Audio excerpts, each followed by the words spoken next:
Doctor, thank you so much for your time. Just very broadly, sitting in Geneva and watching what's happening in Afghanistan, how do you feel?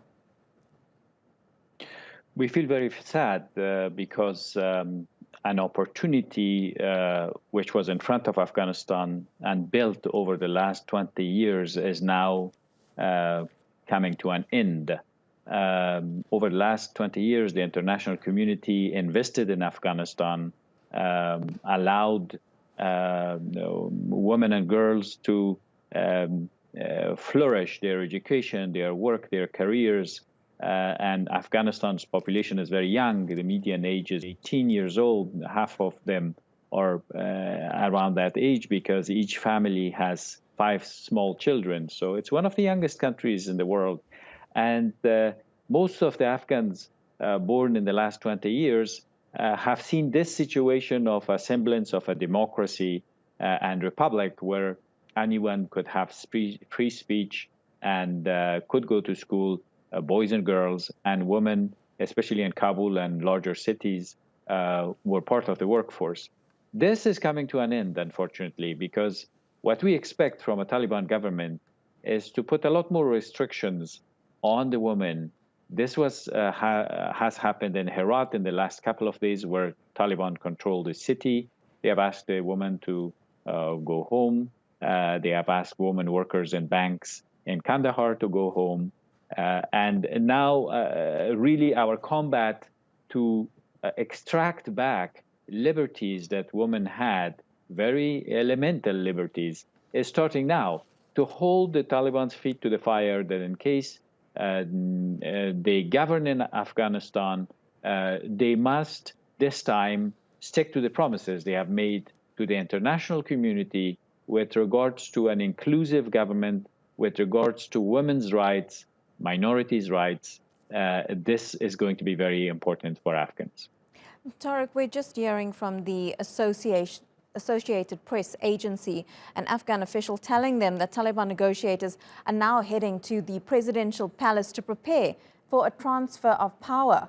What do you think they'll be discussing? What are those talks going to look like between two sides that are very divided and have been at war for such a long time? Well, the reality is that now one side has won this war.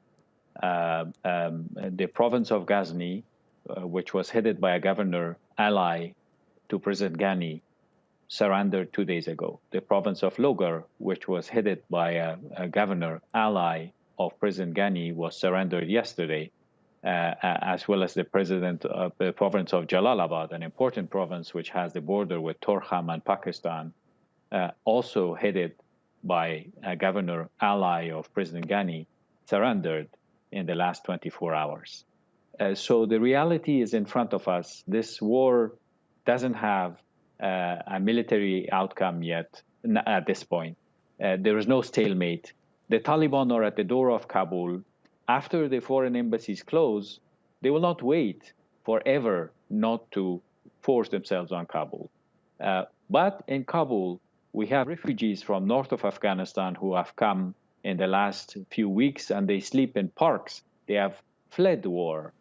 In Kabul, we have a civilian population, and also we have pockets of Kabul which are armed to the teeth. And we want to avoid the worst. We must avoid street fights in Kabul, because a lot of people will get hurt in the crossfire. Civilians will get hurt. And in the end, it's possible the Taliban will win Kabul anyways. So the Taliban are on the way to negotiate. They are on the way to negotiate a surrender. They are on the way to take the seat of the government, as they say, peacefully. But now the question is, are they going to stay true to the promises that they have made, that the government will be inclusive? We understand that they might not accept the people they fought with in the government. They will not accept President Ghani to stay around in the government or his close associates. But the Taliban must demonstrate that what they have said all along, which is they will govern with the rest of the people of Afghanistan from other regions of Afghanistan, they must stay true to that. Torek, when you see what's happening, do you blame Ashraf Ghani and his leadership and his government? Ashraf Ghani took over 7 years ago a country which was moving forward with a semblance of democracy. There were problems, there was already corruption, but Ashraf Ghani, unfortunately, was not able to fix the situation. And under his time, he couldn't win the peace for Afghanistan, neither the war for Afghanistan. Corruption increased. His reign was distance from people. He created a big distance between himself and the people, between himself and the army. This is why the army surrendered in many areas of Afghanistan. No one in the army really felt any loyalty to Ashraf Ghani. Only the commando, which is a small part of the army, felt loyalty to Ashraf Ghani. But the commandos' numbers were not large enough to go and defend every corner where the fire of war had started in Afghanistan. History will judge Ashraf Ghani. He wrote a book called Fixing Failed States. And he took over a fixed state and he failed it.